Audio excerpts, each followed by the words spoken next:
মিনহা খলাকনাকুম ওয়া ফিহা নুঈদুকুম।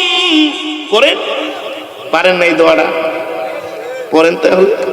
মিনহা খলাকনাকুম ওয়া ফিহা নুঈদুকুম ওয়া মিনহা নুখরিজুকুম তারাতান উখরা। ঠিক কিনা বলেন? অহংকার করো না, মাটির মানুষ মাটিতেই চলে যাচ্ছে। তুমি মরে গেলে তোমাকে 1 কোটি টাকা দিয়ে কাফনের কাপড় দিবে না, 20 টাকার একটা কসকো সাবান, ঠিক কিনা বলেন? একটু বড়ই পাতা দিয়া গরম পানি। এমন না তুমি সমাজের অনেক বড় নেতা, তোমার জন্য কবরটা একটু বড় করে করবে, এমন নাকি? ভিআইপি হও, সিআইপি হও, শিল্পপতি হও, অথবা একটা দিন মজুর রিক্সাওয়ালা হও, অথবা তুমি পৃথিবীর যত বড় সেলিব্রিটি হও না কেন, যত বড় রাষ্ট্রপ্রধান হও না কেন, এমন না তোমার জন্য কবরটা একটু বড় করবে। ধনী গরিব সবার জন্য, কালো সাদা সবার জন্য একই সাইজের কবর। কথা বলেন? ওই কবর আমাদেরকে প্রত্যেকদিন ডাকে, ইয়া আইয়ুহান নাস, হে দুনিয়ার মানুষ, আল কবরুত তুরাব, আমি কবর মাটির ঘর, আমি কবর মাটির ঘর। আল কবর গুরফা, আমি কবর অন্ধকার ঘর। আমার কাছে আলো ছাড়া আসিস না, আলো ছাড়া আসলে কিছুই দেখবি না। আল কবর গুরফা, কবর বলে আমি মাটির ঘর, আমার কোনো দরজা জানালা নাই। আল কবর গুরফা, আমার মধ্যে কোনো বাতি নাই, বাতি নাই, বাতি নিয়ে আসিস। আল্লাহ নবী রাহমাতুল লিল আলামিন সাহাবীদের সামনে কবরের বয়ান করতেছে। ওই মাজমার মধ্যে সাইয়েদনা আবু বকর, হযরত ওমরের মতো বড় বড় সাহাবীরা। নবীজি বলতেছে, সাহাবীরা রে, ওই কবরের মধ্যে কোনো বাতি নাই, অন্ধকার কবর, মাটির ঘর। সাহাবায়ে কেরাম বলেন, ইয়া রাসূলুল্লাহ, দুনিয়াতে আলো ছাড়া থাকতে পারি না, অক্সিজেন ছাড়া বাঁচতে পারি না, ঠিক কিনা বলেন?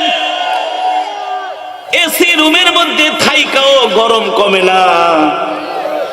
এই যে কিছুদিন আগে শীত গেল, কেমন ঠান্ডা ছিল, 2টা-3টা কম্বল লাগতো, তারপরও শরীর গরম হতো না, ঠিক কিনা বলেন? অথচ যারা মরে গেছে তারা ওই মাটির মধ্যে শুয়ে আছে। চিন্তা করছেন নাকি?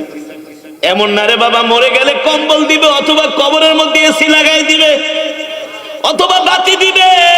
না না না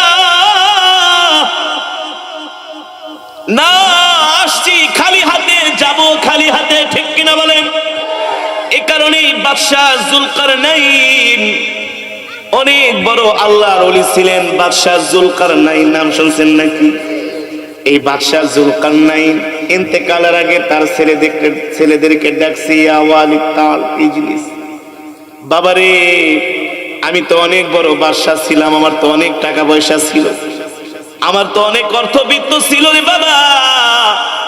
দুনিয়ার মানুষ আমাকে অনেক কিছু মনে করে, আমি অনেক ক্ষমতাবান, আমি অনেক প্রতাপশালী বাদশাহ, আমি রাজপ্রাসাদে থেকেছি, দুনিয়ার মানুষ আমাকে অনেক কিছু মনে করে। কিন্তু বাবারে, আমি যখন ইন্তেকাল করব, তোমাদের কাছে আমার ওসিয়ত, তোমরা যখন আমাকে কাফনের কাপড় দিয়া পেঁচাইবা, আমার হাত 2টা কাফনের কাপড় থেকে বের করে রাখবা, যাতে করে আমার দেশের জনগণ দেখতে পারে বাদশাহ জুলকারনাইন খালি হাতে যাচ্ছে, কিছুই নিয়ে যেতে পারে নাই। ঠিক কিনা বলেন? বাদশাহ জুলকারনাইন খালি হাতে গিয়েছে, কিছুই নিয়ে যেতে পারে নাই। এই কারণেই তো আল্লাহর নবী সাহাবীদেরকে বলেন, এ সাহাবীরা রে, কবর এমন এক ঘর যেখানে নাই কোনো বাতি, নাই কোনো সাথী।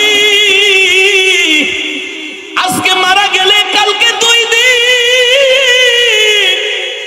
ইন্তেকালের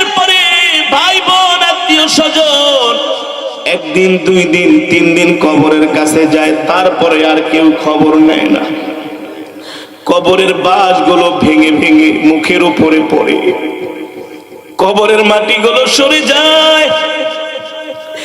এই কবরে শুয়ে আছি, কেউ খবর নেয় না। কবর বলে, আমি কবর কিন্তু একাকিত্বের ঘর, সাবধানে আসিস। আল্লাহর নবী সাহাবীদের সামনে এমন করে কবরের বয়ান করতেছি, সাইয়েদনা আবু বকর বারবার আসমানের দিকে তাকায়, আর তার চোখের পানিতে দাড়িগুলো ভিজে যায়। হযরত ওমর এই কথা শোনার পরে আর মজমায় থাকতে